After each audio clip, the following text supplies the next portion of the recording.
ये जो आप क्वेश्चन देख रहे हो क्लास 10th एपी का क्वेश्चन है और मैट्रिक की परीक्षा में ये 3 बार क्वेश्चन पूछा जा चुका है। 2018 में पूछा था, 2019 में पूछा था और 2022 में भी पूछा है।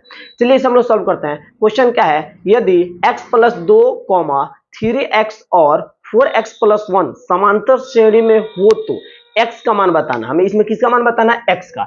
तो देखिए इसमें जो दिया है ना, यानी कि x + 2 जो दिया है ये हो जाएगा a1 का मान। आप लोग पढ़े होंगे a1 यानी पहला पद जिसे बोलते हैं, ठीक है।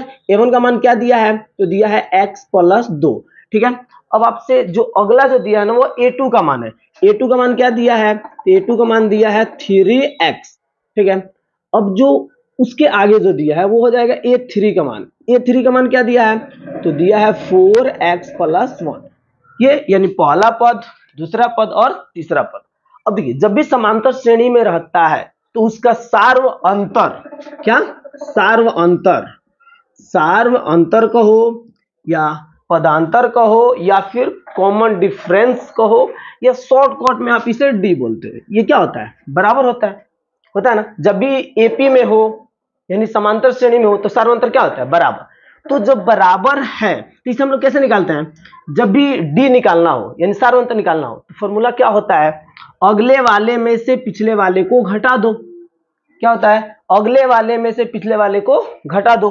अगला वाला क्या है, देखो तो अगला वाला है 3x और पिछला वाला क्या है, ये है आपका x + 2। इसे घटाना है ना तो लिख देंगे x + 2। बस समझ गए कैसे निकालते सार्व अंतर, अगले वाले में से पिछले वाले को घटा लेते हैं। अगले वाले में से पिछले वाले को घटा लिए। अब देखिए बराबर लगा के फिर वही प्रोसेस करेंगे, अगले वाले में से पिछले वाले को घटा लेंगे। अगला वाला क्या है भाई, 4x + 1 और पिछला वाला क्या है 3x, क्या है 3x, घटाएंगे 3x। बस समझ आ गई। एक बार मैं और बता दूं, हमें सार्व अंतर कैसे निकालते हैं, सार्व अंतर का मतलब होता है अगला पद माइनस पिछला पद, यानी कि अगले वाले में से पिछले वाले को घटा लेना है।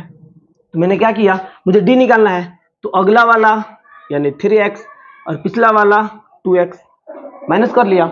उसी तरह बराबर लगा करके क्या करेंगे, अगले वाले में से पिछले वाले को घटा लेंगे, ठीक है। अब इसे सॉल्व करो, x का मान आ जाएगा, देखो यहाँ पे हो जाएगा 3x, ये माइनस x में करेंगे तो हो जाएगा -x, माइनस गुने प्लस क्या हो गया, माइनस हो गया 2 बराबर, यहाँ हो गया 4x + 1 - 3x। अब यहाँ पे घटा भी सकते हो, देखो ऐसे भी कर सकते हो। 4x में से 3x गया, 4x में से 3x गया, क्या बच गया सिर्फ x, और यहाँ पे प्लस क्या बच गया 1, ठीक है।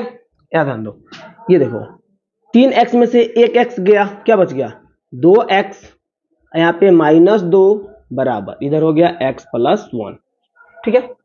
अब आप ध्यान दो, x वाले को मैं यहीं पे रहने दे रहा हूं, -2 को उधर भेज दे रहा हूं, यानी 2x मैं यहीं पे रहने दिया।